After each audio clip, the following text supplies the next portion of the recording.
a puzzle, I guess. It's like a big mystery out there. However, you start grabbing this information and then you start seeing it in your life. And then you start applying some of the esoteric strategies, and I'll go over a few of them, but you start applying them and then things get real weird. And then you find out it's not necessarily the esoteric information. It's not esoteric. It's not the idea that I applied it. It's the idea that I believed in it. You start learning that, holy crap, this whole entire reality is based on what you believe to be possible Hmm. and probable. And when you go back to, like, even the high levels of these Freemasons, I believe that's what they learn. Like the square and compass is not necessarily a square and compass. It's somebody who's meditating, with their knees up and their arms out. So they don't tell people that the way you create in this reality is based on our beliefs. Our beliefs get severely programmed. And I fall for it too. You're programming, you don't know where these programs come from, but all of a sudden you're deflecting money, you're negative here, something bad happens, you react to it negatively. And that's a whole other thing, because our reactions basically reinsure what type of belief for work, and you're stuck at a light and you're cursing like I've always done. You're basically not trusting in things. Perhaps that could have saved you from an accident. And I don't want to go too far all over the place, but our beliefs and what we believe to be possible, and this is another important aspect of it, what we believe we deserve. I think that's where karma comes in. What we believe we deserve in life, I think we get. How about that? So when you work hard and you feel like you're working hard and you believe you deserve something, you get it. I've seen that from the top professional athletes to the top CEOs. They believe they deserved it and they manifested it. Not many people talking about the idea of deserve, but deserve and action equals manifestation more than anything else. Hmm. Yeah, absolutely. So, What do you AJ, think? what did, how did you break some of those conditioned beliefs? That you have. Ah, I What? Yeah. I made every mistake. I didn't really break them. I just probably couldn't make any more mistakes anymore. And then I said, "Oh, this is how it works." It was kind of like, I was in an escape room and I couldn't find my way out, and I hit a latch, and the latch opened up, and I fell out. And I found certain people, and I find it to be, divine. I found a Bashar, and I worked with him for many, many, many years, really before he became this level. From there, I started to be led to other people in this realm. I don't know why. I don't know how. We took a liking to each other. We knew something at the soul level, and then we started working on projects and working on a book, and then I started talking with the ETs. Not only could I channel myself in a hypnotic state, but I work with Bashar personally, and it's just amazing. It opens up different codes for you, so that all throughout the day, after you listen to a Bashar, you'll start to see a lot of the stuff he speaks about. So you see synchronicities and signs. They've been there our whole entire lives, but we don't believe in them until we believe in them. And once we believe in them, that's where the magic happens. So I started. Once you understand that, then it's like, oh wow, you start taking a lot more action in this reality. Take action. Take action. Talk to people. Become aware of the idea that everyone has a code, whether it's a homeless person on the street or whether it's a billionaire. And I started to live like that. And then it was game over. Then my life got so magical that my best friends became, the top CEOs in the world, winning Stanley Cups. I did this in real time. Like, I did this in real time with Bashar seeing it and everything. And one of my top students, a kid who I really tried to get into college, and he wasn't a great athlete, but I really looked out for him in school. And I brought him to my mother-in-law so he could do good on the SAT or just whatever pass. He became one of the best running backs in the NFL. This is while my book is being written, so I started to see a lot of magic. Another kid I put in my book, he was just a AAA baseball player, but he has a good story. He stuck with it. Now he's the bench coach of the San Diego Padres, who are like one of the best teams in the league right now. So he has a lucrative career ahead of him. Magical things started happening to me. But the best thing, that a lot of people awaken and they have a lot of this stuff happening alone. So you feel crazy and people look at you like you're crazy. A lot of people saw the magic, so I knew I wasn't going crazy. But I said, if I am going crazy, if I'm delusional, what a great delusion. And again, it goes back to what I originally said. It's based on what we believe, I think. What we believe could happen does happen. So are we in physical reality? I don't know. I think we're in heaven, believe it or not. And our beliefs just create whatever we want. I think that absolutely we're in heaven. Well, I mean, I think we choose, right? I think we can either be in heaven or hell. Like it's all about our vibration and what we're vibrating at. Yeah, I agree. Right? What do you guys think? Yeah, no, thank you for sharing that. I mean, you're when you see reality a certain way, then you get the confirmation, the universe, you what you believe you see, right? So you've expanded your awareness to see the synchronicities, to pay attention to those things, to and so you're going to be looking for those things. You're going to be seeing them. You're not going to be dismissing them or letting your logical brain say, "Oh no, this isn't real." What's real for you is much more expansive, and so, and you definitely radiate that positivity and that excitement, and so that also in your being is contagious too, right? So you become that, and then it inspires, and I can definitely feel that from you. So thank you for The coming fact here that to share I that. mathematically, we are in a perfect simulation that happens to be way too perfect. It's actually too perfect. The physics of this reality is way too perfect. I give people this example all the time. The sun is 400 times bigger than the moon, but just so happens to be 400 times further away, giving them the same appearance in the sky. That's impossible, guys. That's mathematically impossible. It just can't happen. And to add insult to injury, the moon just, everything revolves in this universe and spins around, but the moon just stares at us, held in place by gravity, which we still cannot explain. That means, in my opinion and my beliefs and what I see is, I call bullshit on this whole thing. I think this is the most perfect simulation we could possibly live in. All the math in this reality is perfect. You have a repeating geometrical code known as the Fibonacci sequence. You find that all throughout the human body, whether it's talking about the number of bones or whether it's talking about anatomical measurements of the body. For example, the lips to the nose, to the top of the head, to the top of the cranium is a Fibonacci sequence. You'll see the Fibonacci sequence in a spiral galaxy. You'll see it in the spiral seashell. You see it when you look at the face of a sunflower. It's a geometrical pattern. It's a Fibonacci sequence. You see a repeating code that shows that this reality, the way to navigate it, is also perfect, perhaps by knowing it's perfect, which is secret number one in my book. Miracles are the norm. They're not the rare chance occurrence. I can't They, even. The craziest thing about your book is that I repeat these phrases to myself the time. Like miracles are the norm. And that's something that I say to myself when I'm feeling like a lack of faith, because I do very much so realize like it's all about me. Like I create this reality around myself. If I'm in an optimistic, happy, expansive mood, which astrology can impact, right? Because energy is everything, energy impacts us. So that very often will coincide with something like a Jupiter transit, but you can create that energy yourself, that optimism, that hope, that belief, and then good things Goes occur back to in your everything. life. It's like what this is what we started this conversation with, talking about belief and belief being programmed. You come here as a perfect being, as a perfect soul with this understanding of everything being possible. I mean, look at children. Children are so magical and imaginative, and they believe that anything is possible because it literally is.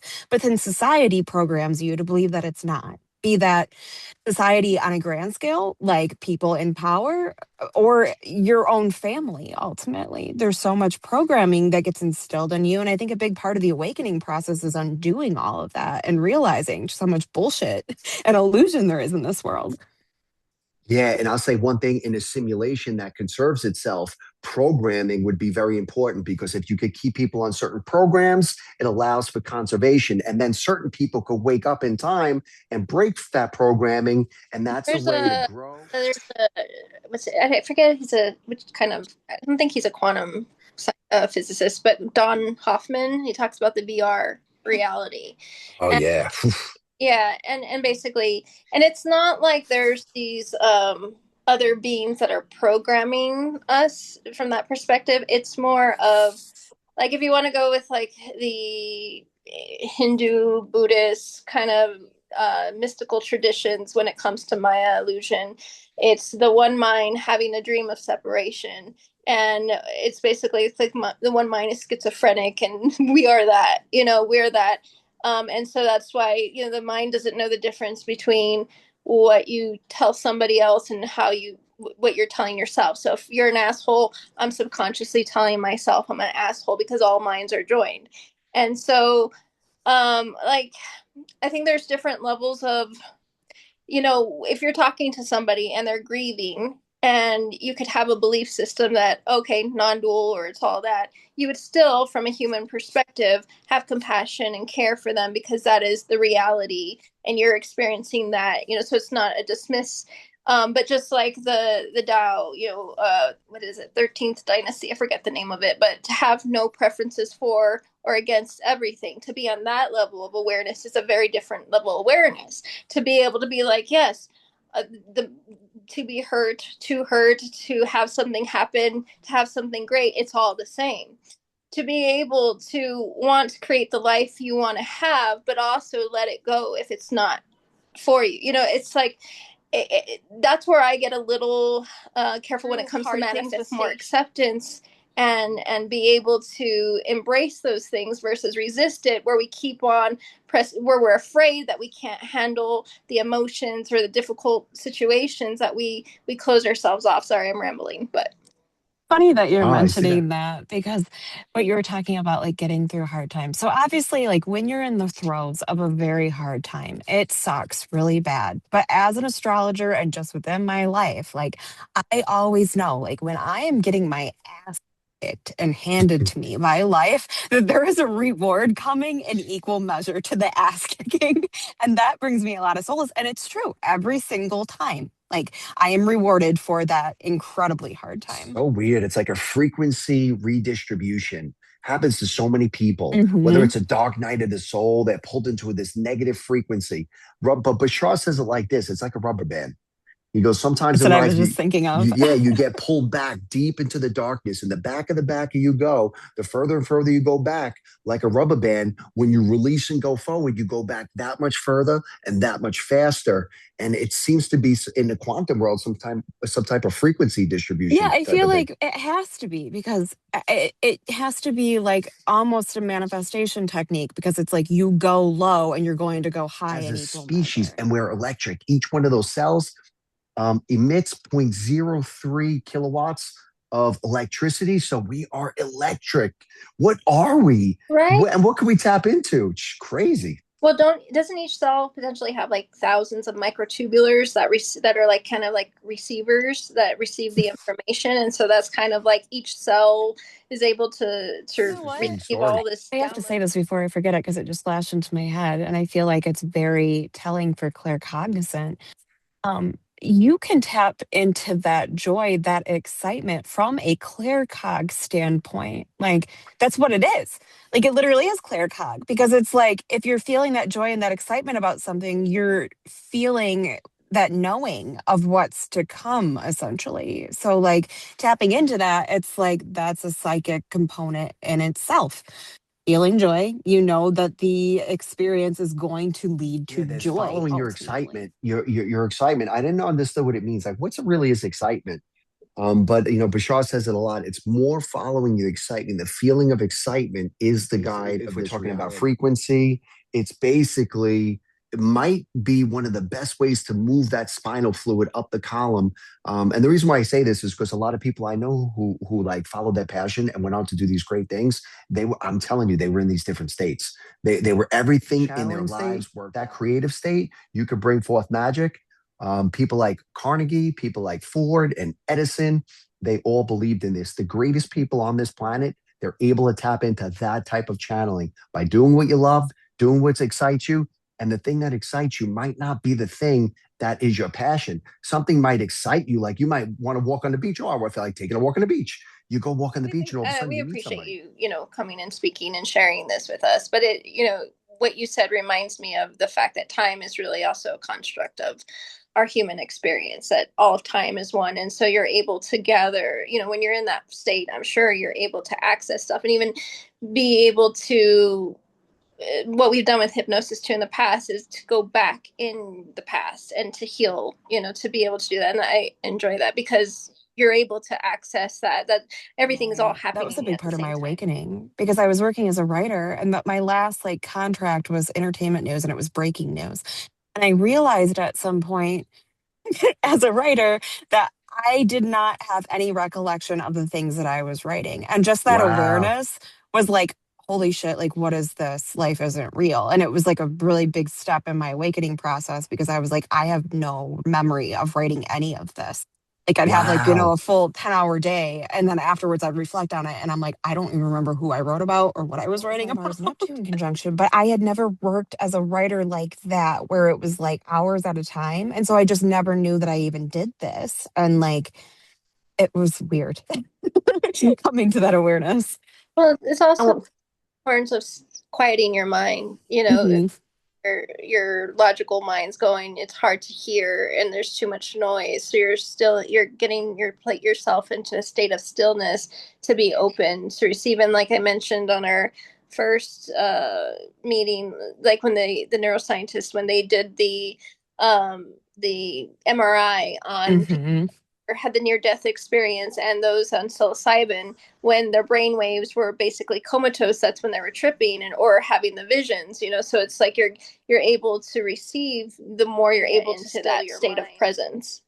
Mhm. Yes, Yeah, perhaps completely. if you save the electricity around certain parts of the brain, maybe it activates the pineal gland a little more. It's really like piezoelectric in that area too.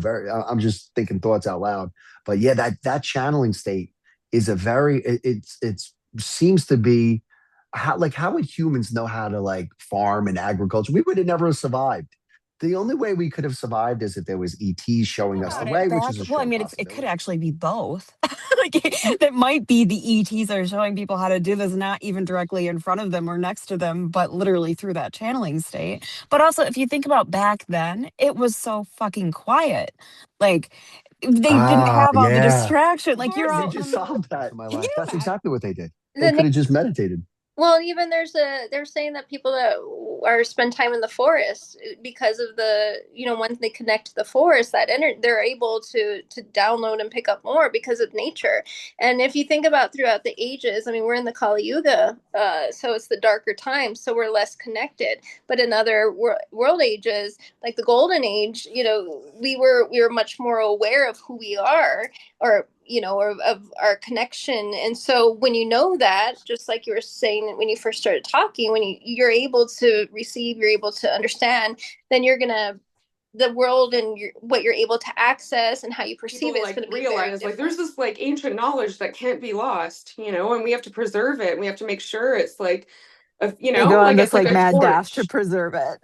Yeah, It's just a They I genius just I carry the simulation. torch forward. It's too perfect. It's Well, too perfect. Every single generation has that information that they all of a sudden find and wake up to. It's weird. It's like so perfect. It's like the perfect escape room. it's like epigenetics. So yeah. we're Yes. you trigger some. Okay, so we're experiencing what our ancestors, but we're all connected in some way. So there's a study with rats, and I don't know if you guys have heard of this one, where they would zap the rat, or shock it, and then they would have the smell at the same time. So then when they had their offspring, they had the smell come up without shocking them, and they still had the same physiological reactions in their body. And then same thing with their grandchildren. And so basically, but it's the right with the right trigger, then it gets activated. So with all of us, it just takes the right situation and we can get triggered with something, not really knowing why or whatever. But I'm assuming then it would also be the same thing with accessing these ancient codes, or it's Yes.